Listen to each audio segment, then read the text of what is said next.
काशीपुर नाम का एक गांव था। गांव में हरिया नाम का एक कुम्हार रहता था। हरिया मिट्टी के घड़े बनाता था और उसे बेचकर जो भी पैसे मिलते उससे वह अपने परिवार का पेट पालता था। इसी गांव में सेठ लालचंद भी रहता था। वह सेठ गांव के भोले भाले लोगों को थोड़ा सा कर्ज देकर उनसे ज्यादा ब्याज वसूल करता था। हरिया ने भी अपनी बेटी की शादी के लिए उससे कर्ज लिया था और घड़ों को बेचकर आए पैसों से वह सेठ से लिए कर्ज को धीरे धीरे उतार रहा था। लेकिन सेठ लालचंद की नीयत खराब थी। वह धीरे धीरे करके ब्याज की रकम को बढ़ाता जा रहा था। ऐसे ही एक दिन जब हरिया सेठ लालचंद को ब्याज की रकम देने जाता है। अरे ये क्या, बस 700 रुपए। हरिया, तुझे मुझसे कर्ज लिए 4 साल हो गए हैं। मैंने तुझे कहा था ना कि हर महीने ब्याज की रकम बराबर मुझे देते रहना, लेकिन तूने अभी बीते कुछ महीनों में मेरी बराबर रकम वापस नहीं की है। इसलिए अब मैं ब्याज की रकम को 4% बढ़ा रहा हूं। पर सेठ जी, आपने अभी पिछले 2 महीने पहले ही तो 2% ब्याज बढ़ाया था। हाँ बढ़ाया था, लेकिन मुझे नहीं पता था कि तुम मेरे पैसे देने में इतना टाइम लगा देगा। इसलिए अब से ब्याज की रकम हर दूसरे महीने में बढ़ेगी। इस बार तो मैं ये 708 रुपये रख रहा हूं, लेकिन अब से अगले महीने से तुझे हर महीने 900 रुपये मुझे देने होंगे। पर सेठ जी, ऐसे तो मेरे घर का खर्चा चलाना भी बहुत मुश्किल हो जाएगा। मैं बहुत मुश्किल से पैसे जोड़ जोड़ कर आपको देता हूं।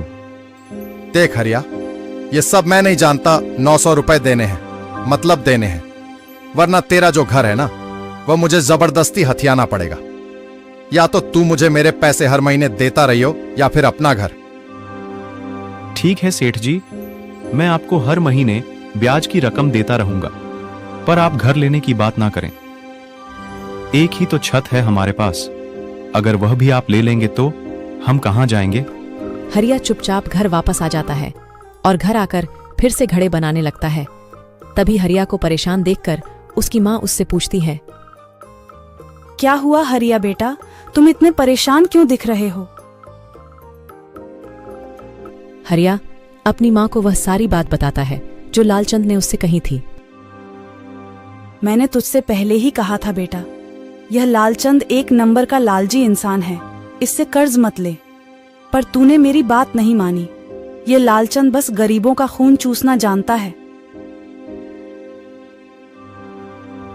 पर माँ, मैं उस समय करता भी तो क्या, बिटिया की शादी के लिए और किससे कर्ज मांगता।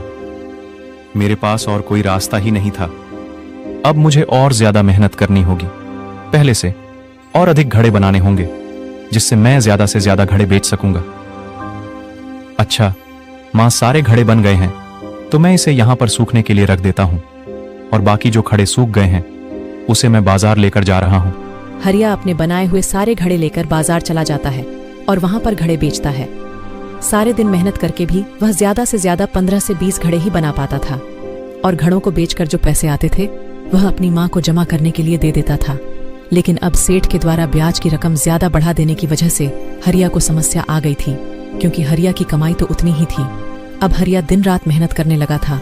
वह दिन रात घड़े बनाने में लगा रहता, जिससे हरिया बहुत थक जाया करता था। ऐसे ही हरिया एक बार अपने आंगन में घड़े बना रहा था कि तभी एक बूढ़ा व्यक्ति उसके आंगन में आता है और उसे कहता है, बेटा, मैं अपने साथ कुछ मिट्टी लाया हूं और मैं चाहता हूं कि तुम इससे मेरे लिए मिट्टी की सुंदर सी बांसुरी बना दो। बाबा, मिट्टी की बांसुरी क्यों? बांसुरी तो बांस की बनती है ना? हाँ, लेकिन बेटा, मैं चाहता हूं कि तुम मेरे लिए मिट्टी की बांसुरी बनाओ। ठीक है बाबा, आप मुझे मिट्टी दे दो, इससे मैं आपके लिए बांसुरी बना दूंगा। आप कल तक इसे ले जा सकते हैं। ठीक है बेटा, मैं कल आता हूं। ऐसे कहकर बाबा वहां से चले जाते हैं और बाबा के कहे अनुसार हरिया मिट्टी की बांसुरी बनाने में लग जाता है। थोड़ी ही देर में बहुत ही सुंदर सी मिट्टी की बांसुरी बनकर तैयार हो जाती है। हरिया उस पर गोल्डन रंग का कलर कर देता है, जिससे वह बांसुरी बहुत ही सुंदर लगने लगती है। अगले दिन बाबा अपनी मिट्टी की बांसुरी लेने आते हैं। बाबा, ये लो, आपकी मिट्टी की बांसुरी बनकर तैयार हो गई है। बाबा उस बांसुरी को देखकर बहुत खुश होते हैं और बाबा हरिया से कहते हैं, यह बांसुरी तुम रखो और मुझे यह घड़ा दे दो। बाबा, पर आपने तो मिट्टी की बांसुरी बनवाई थी, फिर आप इसे क्यों नहीं ले रहे? वह बेटा मुझे जिस काम के लिए मिट्टी की बांसुरी चाहिए थी, अब मुझे इसकी जरूरत नहीं है। मुझे इस मिट्टी के घड़े की जरूरत है, तो मुझे यह मिट्टी का घड़ा दे दो। हरिया बाबा को मिट्टी का घड़ा दे देता है और बांसुरी रख लेता है। बाबा के जाने के बाद हरिया फिर अपने घड़ों के बारे में सोचने लगता है। वह बहुत परेशान था।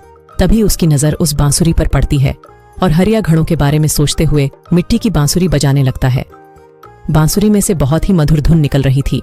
जब हरिया की नजर अपने घड़ों पर जाती है तो वह देखता है कि उसके आंगन में घड़े ही घड़े दिख रहे थे। हरिया को कुछ समझ नहीं आ रहा था। उसने फिर से बांसुरी बजाई। वह जितनी बार बांसुरी बजाता है उतनी बार आंगन में एक घड़ा बढ़ जाता है। हरिया की माँ यह नजारा देखकर बहुत आश्चर्य में थी। लगता है ये कोई जादुई बांसुरी है माँ।